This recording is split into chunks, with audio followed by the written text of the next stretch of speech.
Kita ke krisis minyak goreng dunia. Sahabat, di belahan bumi manapun Anda berada saat ini, bersiaplah Anda memasuki masa ekonomi yang berat. Gejala inflasi meninggi, turunnya daya beli sudah menjadi gejala dunia. Namun, kita membicarakan hal yang lebih rinci sedikit tentang cooking oil atau minyak goreng dari kacamata dunia. Kita mulai dari Indonesia. Indonesia sebagai negara penghasil minyak sawit terbesar di dunia, memblok ekspor minyak sawit karena efek dari pengusaha minyak sawit main dengan birokrasi, mengekspor melebihi domestic market needs, melebihi kebutuhan pasar di dalam negeri secara domestik karena didorong oleh rasa ingin cepat kaya, dan pejabatnya pun ikut bermain kong kali kong dengan para oligark. Maka terjadi kelangkaan minyak goreng di Indonesia. Rakyat teriak. Dan tindakan berikutnya untuk menyelamatkan muka pejabat, sekarang mereka melakukan pemblokadean pengiriman minyak sawit ke seluruh dunia. No export. Ini membuat dunia panik. Kita semua tahu, dua negara penghasil minyak bunga matahari sekarang lagi berperang. Ada juga minyak goreng lainnya, misalnya minyak sayur berbahan kedelai atau soybean oil. Namun saat ini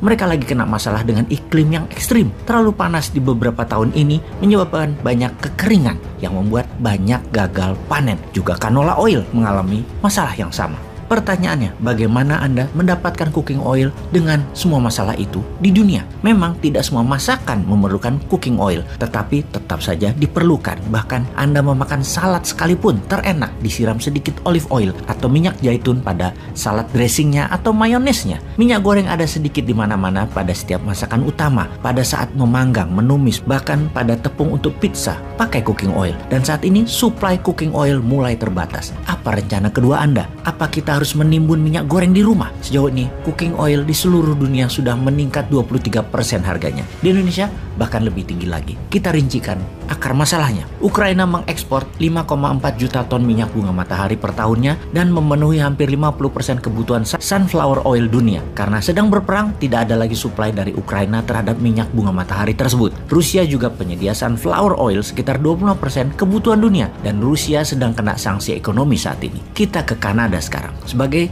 negara terbesar penghasil rapeseed oil, Kanada sedang terkena dampak cuaca ekstrim sehingga produksinya turun 26%. Kemudian kita ke Argentina, Brazil, dan Uruguay sebagai negara penghasil soybean oil. Dan negara-negara ini sedang berjuang karena masalah kekeringan yang parah hingga produksi mereka turun lebih dari 30% dalam 2 tahun terakhir. Malaysia, negara terbesar kedua penghasil minyak sawit, kekurangan tenaga kerja di kebun sawit sehingga menurun hasil produksinya. Untuk menambah keruwetan dunia, Indonesia melempar bensin di tengah bara api. Indonesia sebagai negara terbesar penghasil minyak sawit melarang untuk mengekspor minyak sawit. Indonesia merupakan penghasil sepertiga ekspor minyak goreng atau 30 ton per tahunnya. Pengimpor terbesar sawit Indonesia adalah India dan Tiongkok. India bahkan menggantungkan 50% lebih kebutuhan minyak gorengnya dari Indonesia, di mana India merupakan negara terbesar di dunia pengguna minyak goreng. 1 tahun 13 juta ton kebutuhannya. 60%-nya adalah minyak sawit, 20%-nya adalah soybean oil, dan 12% sisanya adalah sunflower oil. Juga sisanya macam-macam minyak lagi seperti minyak zaitun misalnya. Kalau diperhitungkan per orangnya, India membutuhkan 19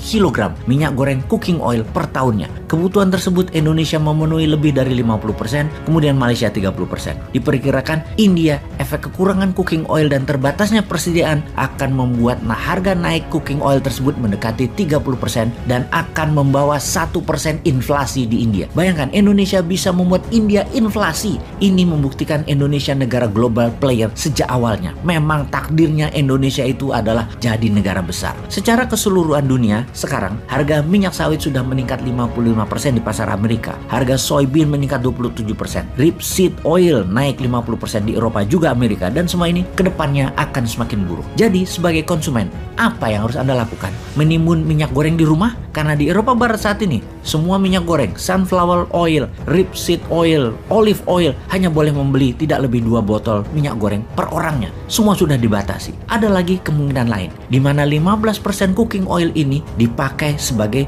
bahan bakar saat ini. Dulunya untuk menurunkan harga bensin, di mana harga minyak goreng sebagai penyeimbangnya. Sekarang jauh lebih mahal jadinya. Ini membuat dunia akan kekurangan 15% atas kebutuhan minyak sebagai bahan bakar. Lihat betapa mengerikan semua ini efek rantainya. Secara teknis, tidak ada cara meningkatkan produksi. Dan secara singkat, inilah geopolitik yang memukul rumah tangga dunia. Semoga paham.